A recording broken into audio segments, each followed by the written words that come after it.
Mari kita satukan hati kita berdoa. Bapa di sorga, terima kasih, kami bersyukur pagi hari ini Tuhan mengantar kami ada di rumah-Mu, tempat-Mu yang kudus, dan kami telah memuji, menyembah Engkau lewat pujian, penyembahan kami. Saatnya kami mau duduk diam, dengar-dengaran akan suara-Mu. Kami rindukan ya Tuhan, firman-Mu yang Engkau sendiri dapat berbicara bagi kami, sehingga kami dapat menikmati perkataan-Mu, membangun jiwa kami, hati kami, pikiran kami pada saat pagi hari ini. Hamba-Mu dengan penuh keterbatasan, pakailah untuk menyampaikan isi hati-Mu. Di dalam nama Yesus kami berdoa, haleluya, amin. Silakan duduk, shalom. Puji Tuhan, saya ada di hadapan bapak-bapak, bapak ibu yang dimuliakan Tuhan. Orang bilang tak kenal maka tak sayang, tapi di dalam Tuhan pastilah kita kenal tidak kenal harus tetap sayang, amin. Iya. Saya namanya Pendeta Wilson Siagian. Kalau udah Siagian itu bukan dari Papua, saudara. Kemudian saya punya istri satu pasti, kemudian juga anak saya satu, sudah satu, bukan masih. Kemudian tinggal di pulau yang paling mahal di dunia, saudara, namanya Pulau Mas. Pengembalaan saya di Gereja Betel Indonesia, ya, bukan Gereja Betel Amerika atau GBI Gereja Batak Indonesia, bukan juga. Nah kemudian saya, panggilan kami berdua suami istri adalah seorang penginjil, saudara. Jadi kalau saya pada hari ini dikasih ayat firman Tuhan seperti ini, jadi saya teringat saya ada di mana gitu, saudara. Jadi hari ini saya ada di hadapan Bapak Ibu Saudara dengan tema yang sangat luar biasa ini ya, jemaat yang tekun berdoa. Jemaat yang tekun berdoa, berarti saya hari ini berbicara kepada Bapak Ibu Saudara. Saya tidak tahu apa Bapak Ibu Saudara sudah bertekun berdoa atau belum gitu, ya terserah gitu ya. Tapi hari ini mari kita jujur di hadapan Tuhan bahwa berdoa itu sebenarnya hal yang katanya saudara hal yang sulit. Tapi saya juga ngalamin kok. Sebelum saya mengenal Yesus Kristus memang itu merupakan satu hal yang sulit buat saya gitu. Makanya tadi lagu tadi saya terkesan banget saudara kasih Tuhan yang mengatakan bahwa ajar kami berdoa gitu ya saudara. Kalau saudara perhatikan tadi di sini, ya Tuhan ajar aku berdoa gitu. Dengan kata ajar aku berdoa itu kan ada sesuatu makna yang sulit kita dapat tafsirkan saudara ya. Ternyata kesimpulannya memang berdoa itu enggak gampang gitu. Ya berdoa itu enggak gampang karena memang banyak orang sulit untuk berdoa. Yang sudah percaya Yesus saja sulit untuk berdoa. Boro-boro lagi orang yang belum percaya kepada Yesus suruh berdoa, benda apa itu? Makanan apa itu kan gitu saudara ya. Bahkan juga ada yang bilang, orang Kristen nih, berdoa sebelum makan gitu. Udahlah Pak Pendeta kan itu udah didoakan sebelumnya gitu. Sama petaninya gitu kan. Nah kemudian ada lagi di satu tempat gitu, saya pas pelayanan, ya gereja lama sudah gitu. Kumpulan juga orang-orang Batak gitu. Nah ketika selesai ibadah ada makanan gitu. Nah ketika itu makanannya itu mie. Kemudian seorang bilang ini, sebelum dimakan mari Bapak berdoa gitu. Beberapa orang nyeletuk. Wah masa makan mie aja berdoa gitu. Rupanya konsep berpikirnya dia harus makan nasi baru berdoa. Ya kan? Apalagi makan snack saya pikir gitu. Wah gimana ini orang? Nah seperti itu. Dan memang ajar untuk berdoa gitu. Apalagi untuk bertekun berdoa. Nah kalau dibilang udah berdoa belum? Ya udahlah nanti aja lah gitu. Atau kalau berbicara tentang doa kayaknya klasik banget saya. Doa dari dulu saya udah tahu doa gitu. Udah doa belum? Udah mah. Udah atau belum nggak tahu saudara. Tapi kamu kayaknya tadi baru lewat. Kapan berdoanya? Mama mau tahu aja. Masa doa dikasih tahu? Saudara, ini kan banyak ya saudara. Makanya murid-murid pada saat itu saudara bilang, murid-muridnya Yohanes berdoa. Gimana Tuhan kami? Ajar dong kami itu berdoa gitu. Saudara. Ajar berdoa gitu. Supaya tahu bahwa doa itu apa sih sebenarnya gitu kan. Doa itu kan berbicara kepada Allah, berkomunikasi kepada Allah. Beda kalau berkomunikasi dengan saya. Beda kita berkomunikasi suami istri gitu. Komunikasi suami istri aja pun sebenarnya harus diajarin. Saya juga saudara sering untuk mengajarkan seminar gitu tentang komunikasi keluarga gitu. Bahwa akhirnya mereka bilang ini, benar Pak ya, kami ini memang belum cerdas kami berkomunikasi gitu dalam keluarga. Memang iya saudara yang kasih itu. Banyak sekali kesalahan-kesalahan kita berkomunikasi di dalam keluarga itu sendiri. Bagaimana kita bisa berkomunikasi dengan baik kepada Allah gitu. Makanya belajar untuk berbicara siapa itu Allah, siapa yang kita ajak untuk berbicara, dan juga dari kasih Tuhan, apa sih yang harus kita sampaikan kepada Tuhan Allah. Yesus mengajarkan kita untuk berdoa. Ini yang luar biasanya. Buat saya sih, saya belajar berdoa itu bukan dari papa saya, mama saya, bukan. Dia sekalipun pada saat itu dia suruh saya untuk berdoa. Waktu kecil saudara saya suruh berdoa. Dan doa saya itu terus. Doa makan itu, doa mau tidur itu, doa pokoknya mau pergi sekolah itu saudara. Dan itu saja, itu menjadi hafalan gitu. Tapi saya percaya bahwa doa saya itu juga diterima oleh Tuhan. Sekalipun saya nggak ngerti dengan doa itu. Nah kemudian berkembanglah saudara kehidupan saya, berkembang juga kerohanian saya gitu. Maka saya mendapatkan bahwa saya harus belajar dari sang pendoa syafaat itu sendiri. Itulah Yesus Kristus. Nah dialah mengajar saya untuk dapat berbicara, berkomunikasi dengan komunikasi yang diinginkan oleh Allah itu sendiri. Nah sekarang lewat pembacaan kita hari ini saudara, tema kita hari ini jemaat yang tekun berdoa. Berdoa ya oke, berdoa boleh saja boleh berdoa. Tetapi untuk tekun berdoa ini, sedangkan untuk berdoa tadi sudah permasalahan saudara. Kemudian ada lagi kata bertekun berdoa. Bagaimana supaya kita ini memang benar-benar berdoa tidak sekedar gitu. Tidak ngasal gitu. Saya kira kalau Bapak Ibu Saudara anaknya juga berbicara kepada kita, berkomunikasi kepada kita hanya sekedar saja saudara gitu ya. Mau pergi dia berkomunikasi. Kemudian pulang dia berkomunikasi dengan kita. Ya komunikasinya, Ma saya pergi, Pa saya pergi. Kemudian pulang juga ketok shalom. Kekristenannya kelihatan tuh kan. Nah sekedar seperti itu saja. Tidak ada bersama-sama berbicara, komunikasi, duduk diam gitu saudara. Alangkah menyedihkannya keluarga ini. Seorang pendeta saudara, stres. Bukan hanya jemaat saudara yang stres. Pendeta juga banyak stres saudara. Bapak pendeta ini saudara dengan ibu pendeta ini mereka bingung dalam hidup mereka. Bingungnya seperti ini. Anaknya kalau diajak bicara saudara, katakan nama anaknya Wilson saudara. Wilson, gimana? Kita mau bicara sesuatu. Ma, kita belum ada appointment. Sadis nggak saudara? Mama kalau mau bicara dengan saya, oke kita taruh appointmentnya mah gitu. Kenapa sampai terjadi orang seperti ini saudara? Karena memang salah orang tua juga ya. Anak ini disekolahkan dari mulai SMP saudara sudah di Amerika. Jadi budaya Amerika tertanam buat dia sampai di S2 dari sana.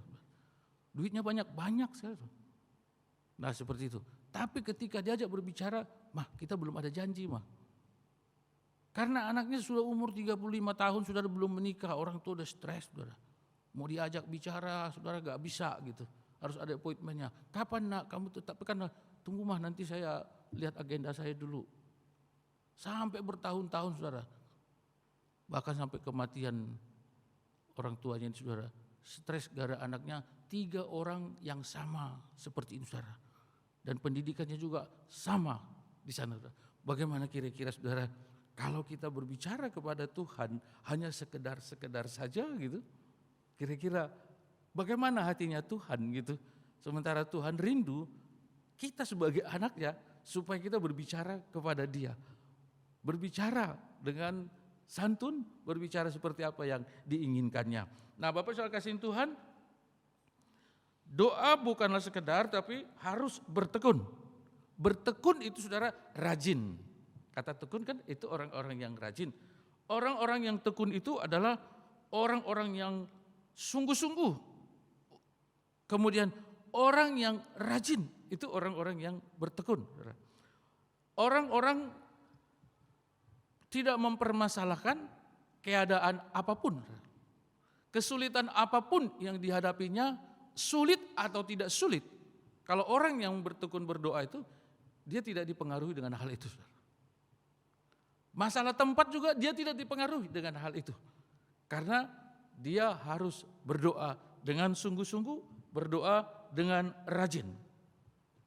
Saya mau sampaikan saudara buat Bapak Saudara kasihin Tuhan mengenai doa yang bertekun gitu. Ini jemaat yang bertekun berdoa. Jemaat itu bersama. Bukan pribadi sebenarnya jemaat bertekun berdoa. Ataukah jemaat masing-masing pulang nanti ke rumah. Kemudian jemaat yang sudah pulang dari gereja ada di rumah. Mereka bertekun dalam doa. Tapi saya ambil konsepnya bahwa ini jemaat yang berkumpul. Berkumpul dan mereka punya jam-jam doa. Seperti itu. Saya contohkan saudara, di gereja di tempat saya yang saya gembalakan, kami berjuang saudara untuk melayani itu, gereja ini saudara, supaya memang banyak doanya. Doa di tempat kami itu hari Senin itu doa pagi saudara, ya umumnya si ibu-ibu, ibu rumah tangga gitu saudara. Kemudian ibu rumah tangga yang doa pagi Senin itu, mereka juga doa Kamis, hari Kamis pagi, ya Senin, Kamis doa mereka saudara. Kemudian ada lagi doa puasa tiap Jumat. Ketemu malamnya kita sama-sama berdoa. Ada lagi doa pemuda. Jadi full doa semua. Orang bilang ini gereja doa terus gitu. Di rumah gimana nih pendeta? Apakah kehidupan mereka kehidupan doa? Ya mereka lihat saudara, memang kehidupan kami kehidupan doa. Tidak terlepas dari doa. Berarti hubungan kami dengan Tuhan tidak akan pernah terlepas, tidak akan pernah terputus. Karena terus berbicara kepada Tuhan dengan intens. Itu dia doa yang tekun dinaikkan di hadapan Tuhan. Kira-kira saudara kasihin Tuhan, ketika kita berpikir doa itu sangat penting, doa itu kalau orang dunia bilang napas kehidupan gitu saudara. Atau kita ambil dengan contekan itu saudara, doa adalah nafas. Kira-kira kalau kita tidak berdoa gimana saudara? Berarti tidak bernapas. Gitu ya. Doa kepada Yesus Kristus, pembicaraan kepada Yesus, pastilah saudara kasihin Tuhan seperti yang diajarkan oleh Yesus Kristus. Kalau kau mau berdoa, berdoa seperti ini. Bapa kami di sorga, ada alamat, kemudian dikuduskanlah namamu, datang kerajaanmu, mendatangkan hadirat Allah, saudara. Mendatangkan kuasa Allah, itu doa.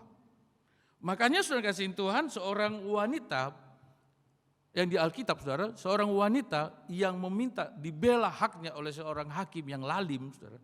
Di dalam Lukas 18 ayat 1-8, dia minta pembelaan terhadap haknya yang dia merasakan bahwa dia minta pembelaan ini adalah milik saya, ini adalah punya saya, ini hak saya, saudara. Apa yang dia lakukan? Dia terus menerus datang kepada hakim yang lalim itu. Hakim, tolonglah bela hak saya. Dia datang ke depan rumahnya, saudara. Kemudian datang lagi ke kantornya. Kemudian datang lagi ke restoran di mana makan hakim ini. Pokoknya di mana-mana saudara kasih Tuhan, hakim ini dia cari. Dia bicara di sana, saudara. Yang akhirnya hakim ini berpikir, saudara, ini kurang ajar banget ini perempuan satu ini. Saya dipusingkan dengan dia. Maka apa yang dia dilakukan oleh hakim, saudara? Hakim yang lalim ini langsung bilang, ya ini saya bela hakmu. Artinya apa? Yesus kasih tahu saudara yang kasih Tuhan, perumpamaan ini menyatakan apa? Hendaklah tidak jemu-jemu untuk berdoa. Andai kita tidak berdoa, saudara, gimana kehidupan kita? Mungkin saudara bilang gini, itu si Anu gak berdoa Pak, hidupnya bagus Pak. Saudara, jangan pernah bandingkan saudara, orang yang tidak dalam Tuhan dengan kita. Kalau kita mau bandingkan, oke, bandingkanlah orang yang benar di dalam Tuhan, lihat kehidupan dia, lihat kerohanian dia, teladani kerohanian dia, maka kita juga akan maju. Nah seperti itu. Saudara kan kasih Tuhan, kitab para rasul ini berisi mengenai pergerakan kekristenan. Ya, pergerakan kekristenan, bagaimana saudara para rasul pada saat itu bergerak untuk mengadakan pemberitaan kabar baik, saudara. Menyampaikan kabar baik bagaimana supaya orang-orang diselamatkan. Dan pada saat itu saudara kasih Tuhan bahwa para rasul dengan antusias menyampaikan kabar baik ini. Sehingga banyak orang bertobat. Bahkan orang-orang juga, orang-orang Yahudi pada saat itu saudara, mereka semuanya ambil keputusan setelah mendengar kabar baik bahwa ini yang benar-benar harus diterima. Yang akhirnya saudara kasih Tuhan, pergerakan ini membentuk agama baru, kan bukan Yahudi lagi. Untuk agama baru. Dan resahlah orang-orang di tempat itu saudara, bahwa wah ini bahaya ini. Sehingga dicobalah untuk menghampang kegiatan peragamaan seperti ini. Ini enggak baik ini. Habislah kita ini. Nah saudara kasih Tuhan, itulah firman Allah yang pada saat pagi hari ini yang kita sudah baca tadi, saudara kasih Tuhan, yang kita renungkan ini, bahwa timbul satu kegelisahan dan mencoba untuk menghempang pergerakan daripada penginjilan ini. Saya berpikir gini saudara, gereja yang hidup adalah gereja yang menginjil. Gereja yang hidup adalah gereja yang menginjil. Karena gereja terbentuk itu karena ada penginjilan. Kemana mereka harus pergi? Mereka dikumpulkan di satu tempat, saudara. Kita ini. Bahwa kita ini adalah menjadi gereja. Keluar dari kegelapan, masuk di dalam terang yang ajaib. Jadi dalam satu gereja ini sebenarnya mantan-mantan pendosa, saudara.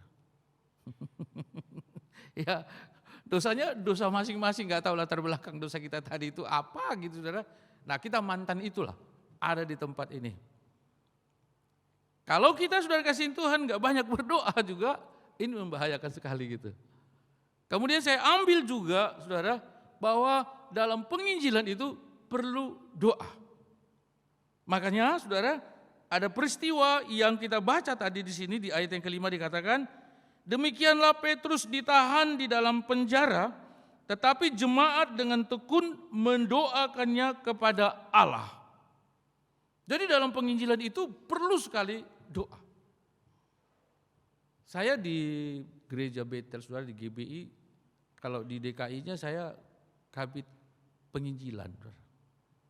Kabit penginjilan, sehingga kerja saya memang di samping saya meneliti gereja-gereja di bawah GBI itu, mereka yang menginjil siapa-siapa aja gitu.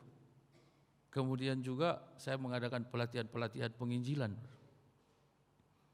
Pelatihan penginjilan, dan salah satu pelatihan penginjilan saya itu saudara, metodenya itu bahwa doa itu sangat mendominan di dalam penginjilan. Doa. Dalam penginjilan bukan hanya kita datang ke seseorang sampaikan kabar baik. Tetapi yang utamanya adalah bagaimana kita berdoa duluan saudara, supaya kabar baik ini diterima oleh orang lain. Dan juga sebaliknya juga, nggak boleh juga. Kita hanya berdoa saja saudara, tapi nggak ada penginjilannya gitu. Sama kan, banyak di gereja-gereja yang berdoa penginjilan, saudara katanya gini, mari kita berdoa supaya Tuhan mengantarkan jemaat ke tempat ini. Kursi-kursi kosong dipenuhi. Jadi berdoalah mereka buat kursi-kursi kosong. Saudara. Hanya saya berpikir gini saudara, kalau jemaat berdoa untuk kursi-kursi kosong, karena doa orang benar besar kuasanya saudara, maka bisa tiba-tiba muncullah orang di hadapan saudara, tiba-tiba di kursi-kursi itu. Maka jemaat yang lain akan kabur atau pingsan. Kaget. Kemudian doanya bilang seperti ini dari depan. Yang pendoanya bilang, mari kita berdoa untuk penginjilan. Tuhan Yesus, antarkan jiwa-jiwa ke gereja kami ini. Saudara. Kalau andainya seorang ibu, kemudian anaknya disuruh beli gula ke warung. Nah aku beli dulu ke warung gula. Cepat ya gitu. Nanti saya kasih kamu 10.000 ongkirnya. Saudara. Kemudian anaknya bilang gini, anaknya lagi main HP. Saudara. Mah, lagi sibuk nih mah. Terus gimana? Kamu pergi dong. Udah deh mama aja yang pergi mah. Saya kasih mama 20.000. Gimana kira-kira hati kita yang nyuruh itu saudara? Yesus nyuruh kita, pergilah jadikan bangsa muridku. Kemudian di gereja kita ngomong saudara sama Yesus. Yesus antarkan jiwa-jiwa ke tempat ini. Dia yang suruh kita saudara pergi jadikan bangsa muridku. Tapi kita suruh dia antar itu jemaat ada di tempat ini. Orang-orang di tempat ini saudara. Ngeri saudara ya. Ini gak sopan banget saudara. Gak santun banget kita sebagai kita orang percaya seperti itu. Ini problem, permasalahan saudara. Makanya kebangkitan gereja atau orang-orang percaya saudara sangat lambat. Khususnya di Indonesia. Karena orang Indonesia malas untuk menginjil. Kenapa malas, saudara? Satu memang enggak berpengetahuan tentang hal itu satu. Yang kedua, saudara, ini penyakit yang sangat mendalam. Takut. Takut. Masa seorang anak disuruh papanya, saudara, kamu pergi ke sana? Takut. Papanya bilang gini, kenapa kamu takut? Kan saya yang suruh. Yesus bilang gini sama kita saudara. Pergilah jadikan bangsa muridku. Itu ada orang mau dilayani. Takut. Yang nyuruh siapa sih? Kuasa di sorga dan di bumi ada padaku. Pergi. Jangan takut. Nah ini saudara ke situ. Inilah penginjilan saudara. Orang-orang penginjil tidak akan pernah takut.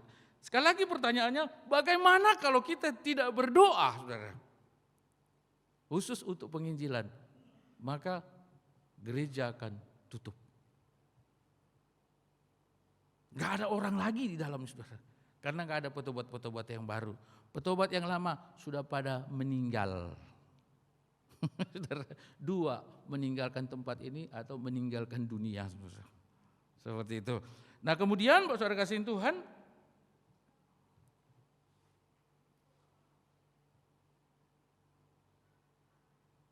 kalau kita perhatikan bahwa saat-saat terakhir ini saudara, memang dari zaman dulu sampai sekarang, tapi zaman ini semakin parah saudara. Bahwa gereja mendapatkan tekanan. Dunia menginginkan agar orang percaya ataupun kekristenan ataupun penginjilan saudara kasihin Tuhan supaya dihambat. Pergerakan penginjilan itu di stop. Supaya tidak ada lagi orang yang percaya kepada Yesus Kristus. Karena kegelisahan ini saudara kasihin Tuhan terjadi, maka orang-orang percaya pun harus bertekun terus berdoa. Saya percaya saudara kasihin Tuhan bahwa bagaimana hebatnya juga tekanan, bagaimana hebatnya juga cara untuk menghambat penginjilan ini, saya percaya bahwa ini tidak akan pernah terhambat. Tidak akan pernah berhenti. Karena Tuhan memberikan hikmat terus bagi orang-orang yang rindu untuk menginjil. Semua orang menginjil, iya orang percaya semuanya harus menginjil. Kami saudara suami istri, setiap hari malam kami jurnal, kami berbicara saudara, kami ngobrol. Apalagi istri saya saudara, saya sengaja nggak antar dia gitu, kemudian dia sengaja, karena penginjilan dia sengaja saudara. Dia naik online saudara, bayangkan dari Pulau Mas sampai ke Jakarta Barat saudara, itu bisa 1,5 jam, siang-siang hampir 2 jam kadang-kadang saudara. Dia harus naik Grab. Kemudian di situ dia berbicara tentang Yesus Kristus. Nanti pulang dia ngobrol sama saya. Saya juga gitu saudara. Saya keliling. Saya cari siapa yang mau saya omongin. Saya sampaikan firman Tuhan. Nah terjadilah keadaan pada saat itu dalam kisah para rasul ini saudara, bahwa dicoba untuk menghempang penginjilan. Kita lihat di ayat yang ke-12 ini saudara, cara menghempangnya. Kira-kira pada waktu itu Raja Herodes mulai bertindak dengan keras terhadap beberapa orang dari jemaat. Saudara, Raja Herodes, ini Herodesnya sudah Herodes Agripa saudara ya, bukan Herodes Agung ya bukan ya, tapi Herodes Agripa, atau keturunan keberapa, ketiga apa keempat saudara, ada keurutannya, urutan keempat misalnya. Herodes Agripa, sebenarnya Herodes Agripa ini kan orang yang tidak disukai sebenarnya ketika memimpin Yudea saudara, gitu, nggak disukain. Jadi dia ngambil muka kepada warga lah katakan, kepada masyarakat, dengan mengambil apa?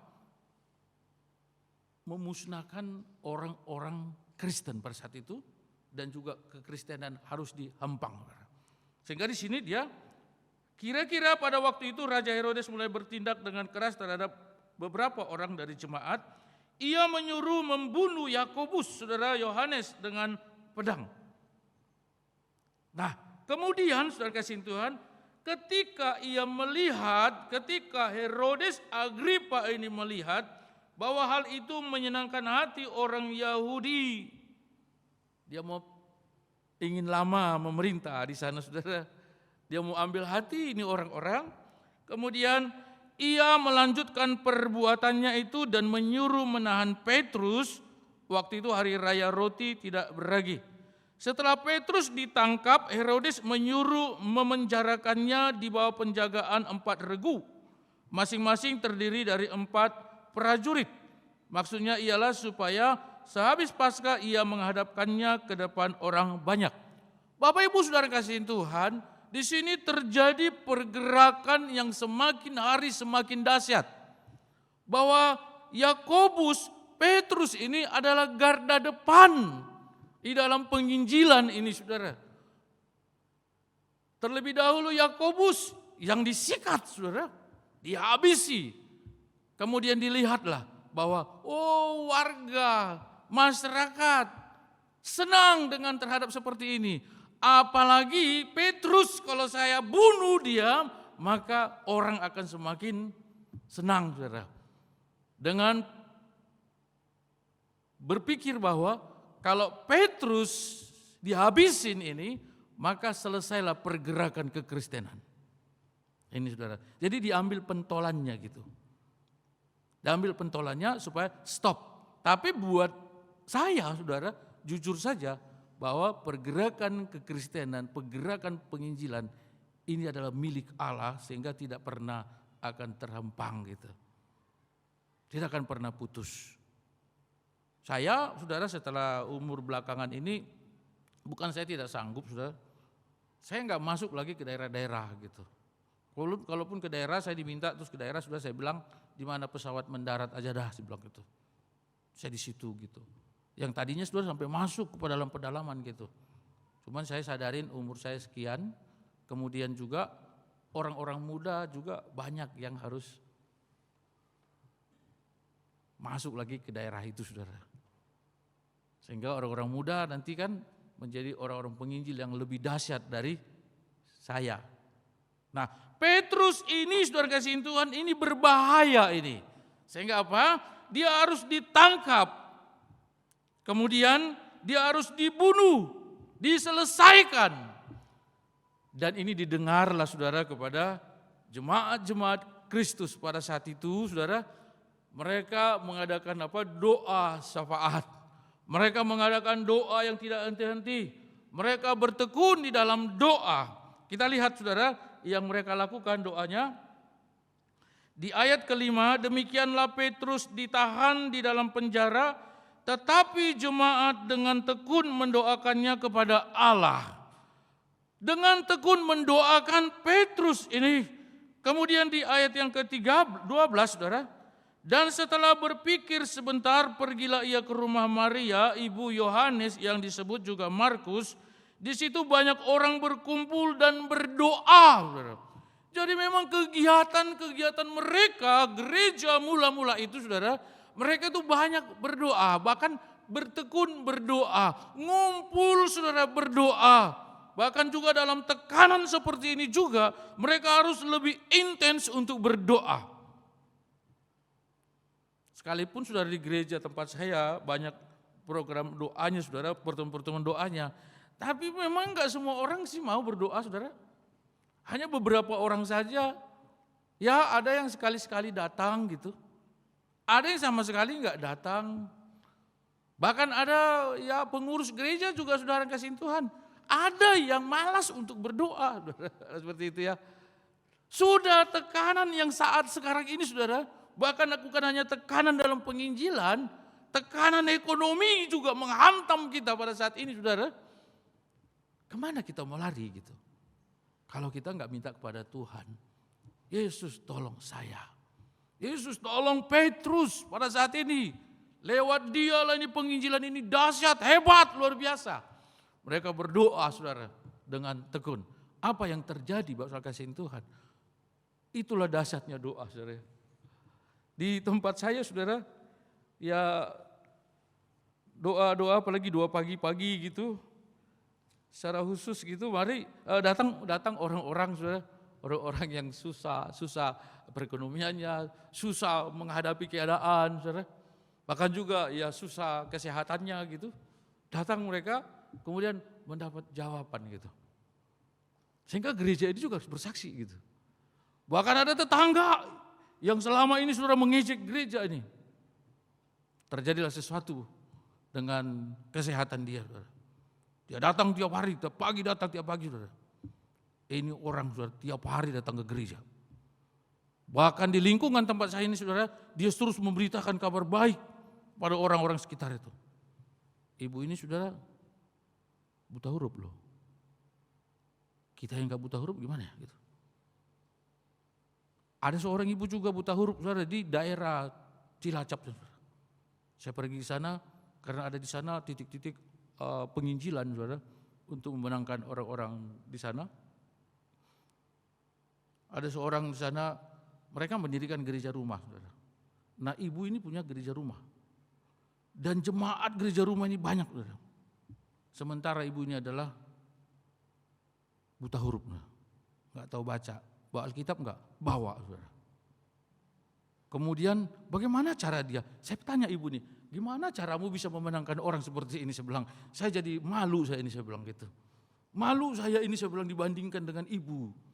Yang buta huruf bisa menangkan orang sebanyak ini, saya bilang saudara. Dia bilang begini, saya Pak kalau ke sawah bawa Alkitab. Kemudian kan kita makan siang. Nah saya carilah orang-orang di sekitar saya, kita sama-sama makan siang. Kemudian habis makan siang, saya bilang sama mereka, Pak, kalian kan tahu saya buta huruf, saya orang Kristen, jadi saya harus baca Alkitab, tolong dong bacain. Yang mana mau dibaca? Yohanes 3 ayat 16, kata dibuka, dibaca kuat-kuat, ulang lagi dong, kayaknya ini telinga ulang. Nah, kemudian baca lagi saudara tentang Yesus Kristus semua. Saudara. Pokoknya ayat-ayat udah tahu saudara. Nah, sehingga banyak orang diselamatkan lewat dia saudara. Jadi apapun saudara cara, biar Petrus juga saudara mau dibunuh.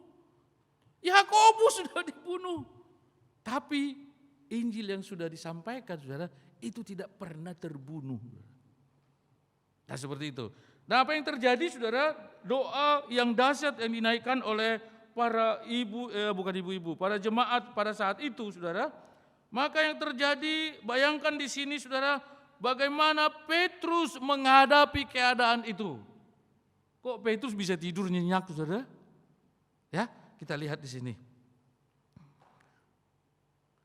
Ayat 6, pada malam sebelum Herodes hendak menghadapkannya kepada orang banyak, Petrus tidur di antara dua orang prajurit. Terdengar, ya, tidur di antara dua prajurit itu, saudara. Dia tidur nyenyak. Ketika malaikat datang, saudara kasihin Tuhan, Petrus dibangun nih, terus bangun. Bangun gitu. Nah, dahsyat banget, saudara ya. Orang yang dia tahu bahwa akhirnya dia akan dibunuh, giliran saya setelah Yakobus saya akan dibunuh, saudara. Tapi dengan doa-doa orang tadi, saudara, dia punya hati yang dalam, tenang, saudara. Saya merasa kok kalau saya didoakan di jemaat, saudara. Ada beberapa jemaat yang punya hati terus berdoa, saudara. Bahkan dia berdoa buat saya, berdoa buat istri saya, berdoa buat anak saya, berdoa buat keluarga, berdoa buat semua, saudara. Saya bisa rasakan gitu.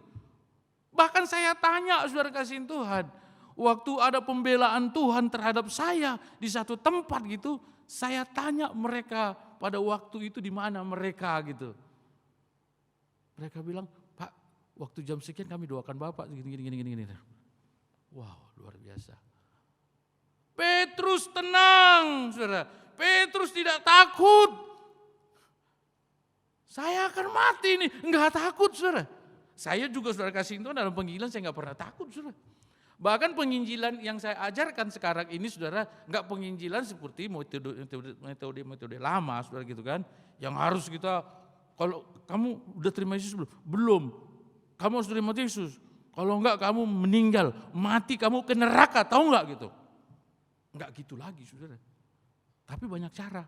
Bagaimana supaya kita itu jadi berkat buat orang itu, gitu ya. Nah, dia senang, saudara, dengan pelayanan kita. Nah, kemudian apa yang terjadi dengan doa itu, saudara? Hadirlah malaikat di situ. Dahsyat kuasa Tuhan. Bahwa malaikat membawa Petrus keluar dari tempat penjagaan yang luar biasa itu, saudara. Yang sebenarnya tidak mungkin orang bisa lepas lewat penjagaan itu. Dan juga tidak mungkin mereka tidur karena penjaga ini berganti-gantian. Saudara. Gak tahu ada kopi gak pada saat itu, saudara. Tapi yang pasti sudah kasihin Tuhan, bagaimana supaya penjaga ini tidak tidur. Pergantian-pergantian itu, saudara, terus-menerus dilakukan.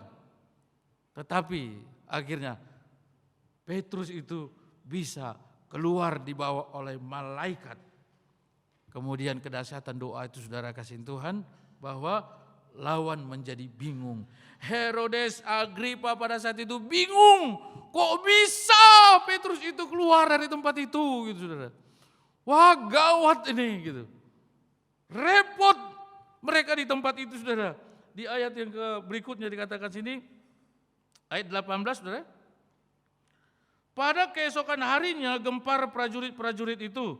Mereka bertanya-tanya apakah yang telah terjadi dengan Petrus. Herodes menyuruh mencari Petrus, tetapi ia tidak ditemukan. Lalu Herodes menyuruh memeriksa pengawal-pengawal itu dan membunuh mereka. Ngeri, saudara ya. Stres ini Herodes, saudara. Apa yang dilakukan oleh Petrus? Hebat kalilah Petrus itu bisa keluar dari situ. Oh, ini kali pengawal-pengawal. Kayaknya enggak, tapi ya sudah, gua bunuh nih pengawal-pengawal. Stres dia Herodes, saudara. Kemudian ia berangkat dari Yudea ke Kaisarea dan tinggal di situ. Saudara, makin gila dia, saudara. Gak habis pikir. Tadinya dia secara politik, saudara, mempolitiki keadaan itu supaya orang-orang senang. Kalau Petrus yang saya bunuh malah makin senang, maka jabatan saya makin enaklah di sini. Kekristenan, saudara, gak usah saudara bilang kurang ajar juga itu orang-orang, masa gereja ditutup, gereja dibakar. Enggak usah kita jadi berdosa, saudara. Keadaan itu juga terjadi kok pada zaman itu. Apalagi di zaman sekarang makin banyak, saudara. Seperti itu. Gak usah dipusingkan, saudara. Kita nggak ada gedung gereja juga bisa kok beribadah. Gak usah susah. Oh, Herodes pada saat itu sudah susah dia. Kemudian kaburlah dia, saudara. Pergilah dia. Kalau kita baca dari 20 sampai 23, saudara, bahwa Herodes mengenakan pakaian kerajaan, di ayat 21, saudara, lalu duduk di atas tahta dan berpidato kepada mereka, dan rakyatnya bersorak membalasnya, ini suara Allah dan bukan suara manusia. Herodes jadi gimana, saudara? Dan seketika itu juga ia ditampar malaikat Tuhan karena ia tidak memberi hormat kepada Allah, ia mati dimakan cacing. Mati langsung cacing, saudara. Bukan mati dikuburkan baru dimakan cacing, bukan. Ya. Gila, saudara. Udah makin parah gitu. Nah, sekarang menjadi pertanyaannya, saudara, bagaimana respon jemaat yang berdoa? Ini saya lucu, saudara, dengar baca ayat firman Tuhan ini. Ketika saya lihat, bagaimana respon orang ini gitu yang berdoa ini kan. Nah, lihat ya, saudara ya. Petrus kan keluar, kemudian pergi ke tempat di mana mereka berkumpul, ke ibunya Yohanes ya. Kemudian ayat 13, dan ketika ia mengetuk pintu gerbang, datanglah seorang hamba perempuan bernama Rode untuk mengetahui siapa yang mengetuk itu. Tak, tak, tak, tak, sudah. Kemudian katakan pada satu shalom. Suara Petrus. Tapi saking dia girangnya, saudara, dia nggak langsung buka gitu. Ya. Diketok-ketok, saudara, nggak buka juga. Malah Rode pergi menemui teman-teman yang satu kumpulan berdoa tadi, saudara. Diketok-ketok terus. Sekarang sih gampang, saudara, ngetok rumah orang gampang sekarang. Apalagi daerah saya itu, saudara, orang-orang kaya di depan itu, saudara, itu paling susah, saudara. Makanya RT di sana stres, saudara. Gitu. Itu susah banget, Pak, nggak bisa dihubungi, Pak. Aduh, tapi kalau komplain, Pak, bisa-bisaan kita dikomplain itu. Oh, caranya kan gampang, saudara. Diketok enggak juga dibuka. Paket gitu kan pada keluar suaranya kan. Ya. Nah, pada saat itu, saudara kasih Tuhan, Rode lari kepada teman-temannya yang berdoa, saudara. Di ayat 14, ayat 15, 14 dulu, saudara. Ia terus mengenal suara Petrus, tetapi karena girangnya ia tidak membuka pintu gerbang itu dan segera masuk ke dalam untuk memberitahukan bahwa Petrus ada di depan pintu gerbang. Kata mereka kepada perempuan itu, engkau mengigau. Berdoa, kita berdoa, saudara. Doa supaya Petrus diselamatkan. Ketika Petrus sudah diselamatkan, saudara, maka itu adalah jawaban doa. Kok kita bingung dengan jawaban doa itu, saudara? Herode, gila kamu, masa Petrus datang? Lo tahu nggak penjagaan ketat di sana itu? Pelan dia berdoa kan supaya penjagaan ketat itu terbuka. Ada, saudara, berita yang agak lucu rasanya, saudara. Gereja seperti ini, berdoalah di tempat ini, saudara. Karena apa? Di sebelahnya itu tempat perjudian, perjinahan, saudara. Pokoknya di situ, lebih ramai dari gereja umatnya, saudara. Gitu. Resah gereja ini, berdoa, mari kita berdoa supaya Tuhan bekerja, saudara. Saudara kasih Tuhan. Pada titik tertentu, pemadam datang, saudara. Dilihat ada kebakaran, saudara. Kemudian orang tetangga-tetangga bilang, wah luar biasa ya, luar biasa. Itu pasti doa gereja itu makanya terbakar situ. Saudara, anggota gereja itu stres, saudara. Gitu. Anggota gereja itu stres. Waduh, jangan-jangan kita dituduh nih, jangan dituduh nih. Saudara. Aneh, saudara ya. Bukannya bersuka cita, waduh Tuhan Yesus terima kasih Tuhan, Tuhan punya cara, kami sih nggak mau sih terbakar Tuhan, tapi Tuhan punya cara lah untuk, ya kan, ini kok malah ketakutan, saudara? Seorang bapak juga saudara dengan istrinya gitu. Bapak ini pulang malam-malam ngamuk-ngamuk, ditonjok istrinya saudara. Kenapa Pak kata? Habis, kamu ini kurang ajar sekali. Saya malam hari ini habis-habisan, duit saya 15 juta habis di meja judi. Kau yang doakan ya, kurang ajar kamu ya saudara. Wah istrinya, gak ada saya doakan saudara. Kan dia berdoa supaya suaminya saudara malam hari ini cepat pulang, bertobatlah Tuhan gitu. Tuhan buatlah caramu Tuhan. Apalagi kalau kita bilang, udah Tuhan kehendakmu lah jadi Tuhan gitu kan. Tuhan berkehendak sudah kok jadi begini gitu saudara ya. Terbakar yang tadi, bingung yang gereja saudara. Nah pada saat itu juga saudara kasih Tuhan, pendoa ini memang harus, makanya dibilang saudara belajar untuk berdoa saudara ya. Gak habis-habisnya saudara, saya pun sampai saat ini berdoa belajar saudara. Makin Tuhan ajari saudara. Hei Tuhan ajar saya berdoa lagi lah Tuhan. Tuhan gimana Tuhan? Saya kok jadi dibangunin terus saudara jam 3. Saya harus bangun jam 3. Ya ampun bangun lagi jam 5, nanti gimana nih ceritanya gitu saudara. Harus bangun saudara. Lo yang minta kan biar kamu dibelajarin untuk berdoa lagi. Berarti kan belajar itu saudara, dari yang tidak tahu jadi tahu. Itu belajar. Belajar adalah dari aku, karena aku lemah lembut rendah hati maka jiwamu akan tenang. Itu kan firman Tuhan saudara ya. Kau supaya makin tenang. Diajar saya sudah taruh kayak gitu, ya ampun. Saya jadi kayaknya kurang tidur gitu saudara. Enggak juga, ternyata enggak saudara. Bingung mereka, kamu ini halu kali kalau kamu mengigau, gila. Wah kita kan sudah doa, ternyata dia bilang gitu saudara ya. Kok kalian ini mengingkari kekuatan Tuhan.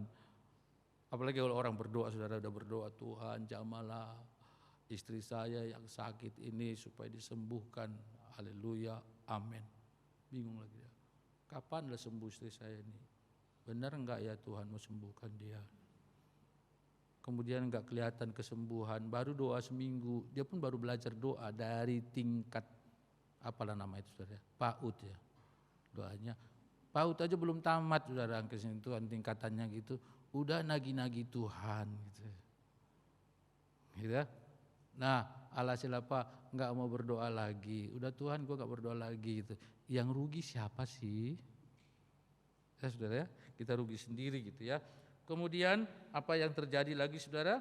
Bahwa mereka tercengang-cengang. Kita lihat lagi ya saudara ya.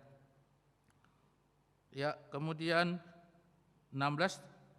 Tetapi Petrus terus menerus mengetuk dan ketika mereka membuka pintu dan melihat dia, mereka tercengang-cengang. Memang saudara, kalau doa yang kita naikkan di hadapan Tuhan Yesus dengan sungguh-sungguh, kemudian kita mendapat jawaban gitu, aduh gimana rasanya gitu. Saya tadinya usahawan saudara, istri saya juga orang pekerja. Kemudian istri saya Tuhan yang suruh untuk tinggalkan pekerjaannya. Saya sampai sekarang gak pernah Tuhan suruh saya tinggalkan usaha saya gitu ya. Nah, kemudian saudara, saya tinggalkannya kayak emosi aja gitu saudara. Udah aku tinggalin Tuhan, udah aku gak mau lagi, saya tutup aja usaha, saya bilang gitu kan. Teman-teman saya bingung, wah gimana ini? Ya sudah, kita kan beberapa orang pemegang saham saya jual aja. Wah kalau gitu kita tutup aja nih gitu yang lain saudara. Alhasil tutup langsung, usahanya ditutup gitu. Nah kemudian apa ya saya harus lakukan? Jadi terbodoh lagi saudara. Waktu saya masih usahawan saudara, pendeta-pendeta banyak banget menjadwal khotbah saya saudara.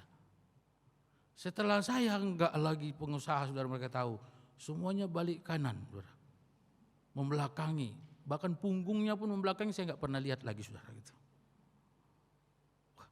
Saya kayak setrikaan di rumah, masuk, keluar, kamar, masuk kamar, ke dapur, nolek-nolek istri.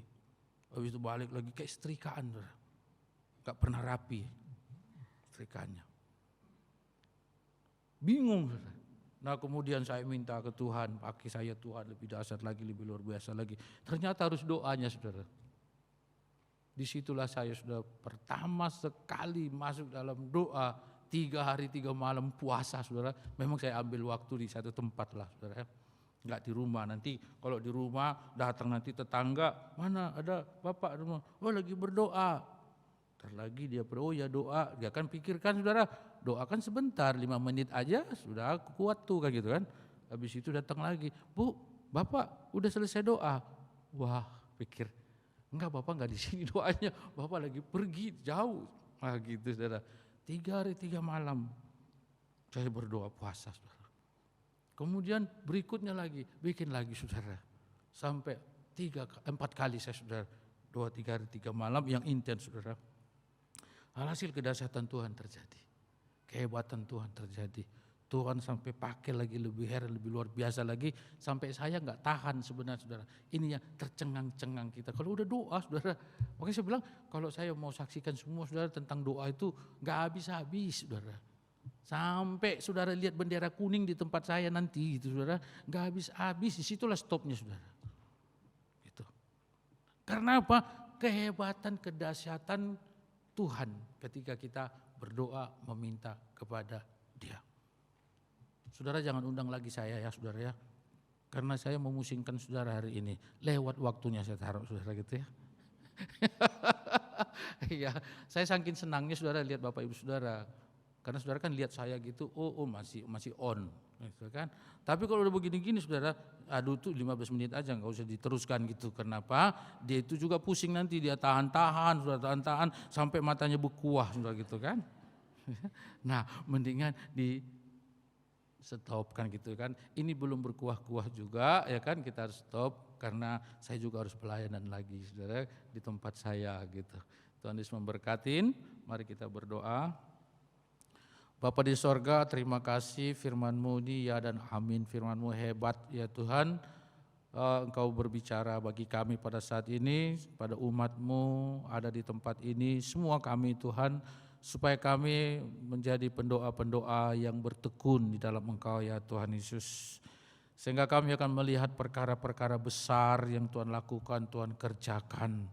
Biarlah kami tidak malas berdoa, ajarlah terus Tuhan umat-Mu berdoa. Ajar kami dari hari ke hari, tingkat kami naik terus ya Bapa. Sehingga pada puncaknya nanti juga Tuhan Yesus, kami akan mendapatkan hal-hal yang luar biasa juga. Terima kasih, diberkatilah umat-Mu di tempat ini Bapa, gereja-Mu di tempat ini Tuhan. Biar menjadi gereja yang benar-benar hidup di dalam Kristus. Dan juga hamba-Mu, gembala di tempat ini, Tuhan juga memberkati, memakai secara luar biasa. Suami istri yang tekun berdoa, suami istri yang rendah hati ini Bapa, biarlah Tuhan pakai terus mengembalakan umat-Mu. Terima kasih Yesus, hamba-Mu selesai menyampaikannya, Roh Kudus akan terus memperjelas, lebih jelas lagi kepada umat-Mu. Di dalam nama Yesus kami berdoa, haleluya. Semua yang percaya diberkati katakan amin.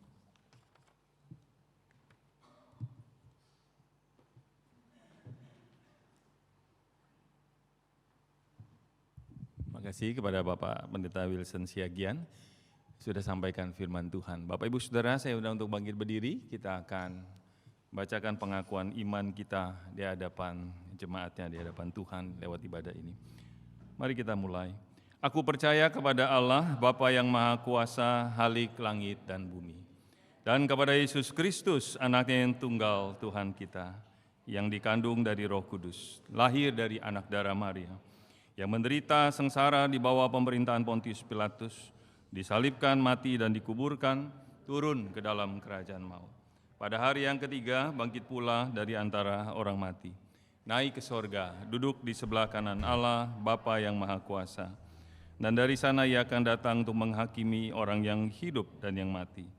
Aku percaya kepada Roh Kudus, gereja yang kudus dan am, persekutuan orang kudus, pengampunan dosa, kebangkitan tubuh, dan hidup yang kekal. Amin. Bapak Ibu Saudara, hari ini kita diingatkan untuk tekun di dalam berdoa.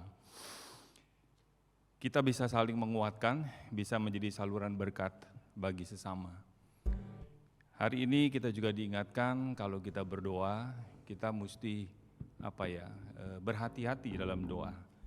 Karena saya ingat ada seorang ibu, suaminya sakit, terus ketika sakit, saya ketemu dengan ibu ini, besuk. Terus ibu ini bilang begini sama saya, "Pak, apa saya salah berdoa ya Pak?" Loh, saya bilang, "Kenapa Ibu?" "Karena waktu itu saya berdoa supaya suami saya bertobat." "Terus gimana?" "Iya bertobat sih Pak, cuma dia kena stroke." Ini benar-benar terjadi Bapak Ibu Saudara. Dan ketika dia kena stroke, dirawat akhirnya sampai keluar kota dan belum lama meninggal. Waktu ibu itu cerita, "Saya lupa Pak berdoa biar Tuhan hajar dia. Benar-benar dihajar sama Tuhan. Dan Tuhan jawab doa ibu itu. Dia mungkin lupa berdoa Tuhan supaya dia bertobat, jangan sampai dipanggil pulang. Ini benar-benar dipanggil pulang. Jadi saudara, apa yang mau saya sampaikan, ketika kita berdoa, Tuhan mendengar doa. Maka kita harus berhati-hati berdoa bahwa kita tidak asal bunyi di dalam doa, tapi doa kita didengar oleh Tuhan. Termasuk beberapa waktu yang lalu seorang ibu cerita tentang dia memang sudah tidak bisa banyak aktivitas, tapi saya doakan itu hamba-hamba Tuhan. Tadi seperti Pak Pendeta Wilson katakan, kita sebagai hamba Tuhan bisa sampai hari ini karena Bapak Ibu mendoakan. Kiranya Tuhan menolong kita jadi saluran berkat, termasuk ketika kita berdoa. Kita naikkan pujian yang tadi sudah dinaikkan. Lagu ini bukan hanya untuk kolekte, untuk jadi saluran berkat, tapi waktu kita mendoakan orang lain, doakan anak, cucu, menantu, hamba Tuhan, kita bisa jadi saluran berkat. Kita naikkan pujian ini lalu kita akan akhiri dalam doa.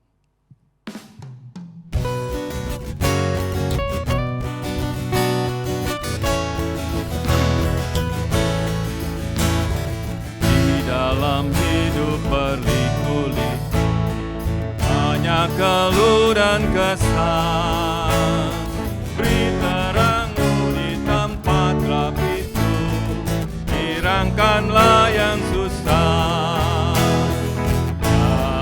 Jadikan aku saluran berkat dan memancar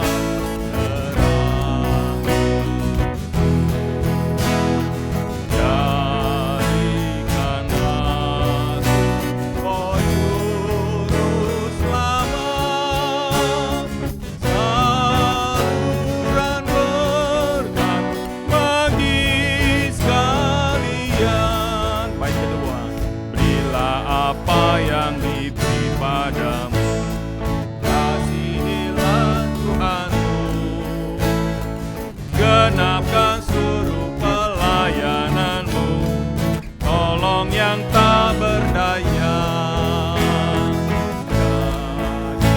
Jadikan aku saluran berkat dan memancar terang Yesus.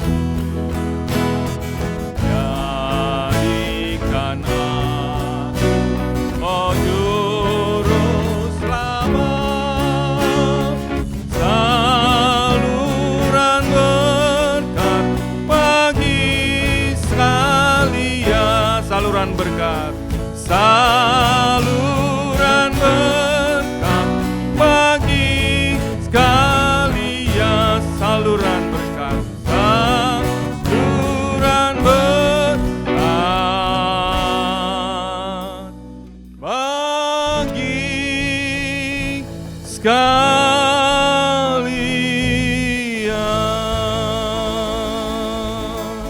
Mari kita tunduk kepala, kita berdoa.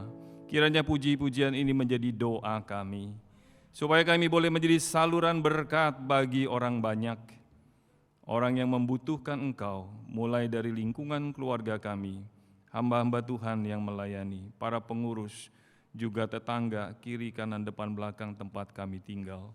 Sehingga dimanapun kami berada, kami bisa tetap jadi saluran berkat. Di berapapun usia kami, Tuhan, Engkau tetap bisa memakai kami. Kami berdoa buat pelayanan hamba Tuhan, Bapak Pendeta Wilson Siagian bersama dengan Ibu, di tengah-tengah pergumulan pelayanan, di tengah-tengah keluarga dan segala sesuatu Tuhan yang menyertai dia. Demikian juga jemaat-jemaat Tuhan di tempat ini.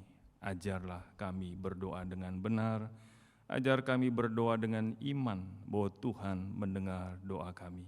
Ajar kami tidak asal berdoa, tetapi bertekun di dalam doa.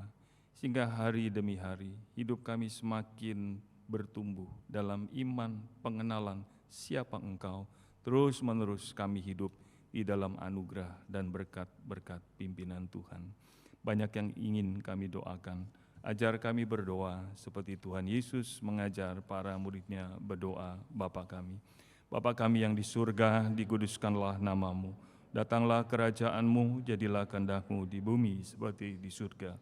Berikanlah kami pada hari ini makanan kami yang secukupnya, dan ampunilah kami akan kesalahan kami, seperti kami juga mengampuni orang yang bersalah pada kami. Dan jangan bawa kami dalam pencobaan, tapi lepaskanlah kami daripada yang jahat, karena Engkaulah yang mempunyai kerajaan dan kuasa dan kemuliaan sampai selama-lamanya. Amin. Doksologi.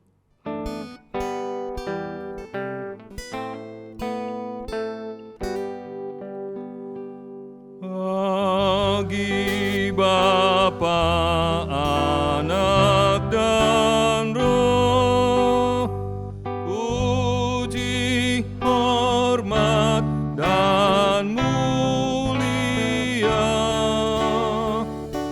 dulu, sekarang, tak berubah,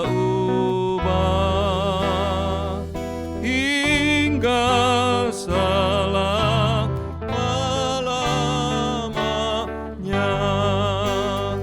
Amin.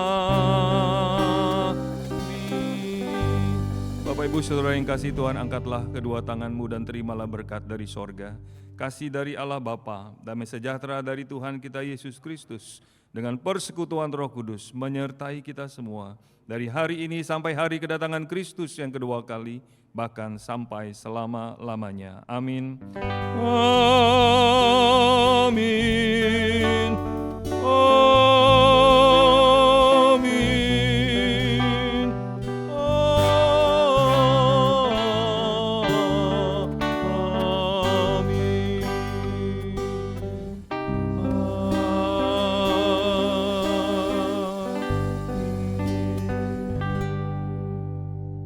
Amin. Silakan duduk dan bersaat teduh sejenak. Ibadah telah selesai. Tuhan Yesus memberkati.